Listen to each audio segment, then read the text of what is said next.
Speaker कौमी assembly Ayaz Sadiq ने हुकूमत और तहरीक-ए-इंसाफ की मुज़ाकराती कमेटियों का इजलास 15 जनवरी को तलब कर लिया है। ये मुज़ाकराती कमेटी का तीसरा इजलास होगा। इजलास दोपहर 1:30 बजे पार्लियामेंट हाउस के कमेटी रूम 5 में इन कैमरा होगा। इजलास की सदारत स्पीकर अयाज सादिक खुद करेंगे।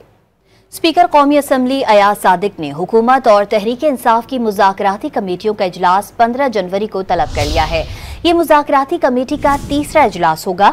इजलास दोपहर 1:30 बजे पार्लियामेंट हाउस के कमेटी रूम 5 में इन कैमरा होगा। इजलास की सदारत स्पीकर अयाज सादिक खुद करेंगे। स्पीकर कौमी असम्बली अयाज सादिक ने हुकूमत और तहरीक-ए-इंसाफ की मुज़ाकराती कमेटियों का इजलास 15 जनवरी को तलब कर लिया है। ये मुज़ाकराती कमेटी का तीसरा इजलास होगा। इजलास दोपहर 1:30 बजे पार्लियामेंट हाउस के कमेटी रूम 5 में इन कैमरा होगा। इजलास की सदारत स्पीकर अयाज सादिक खुद करेंगे।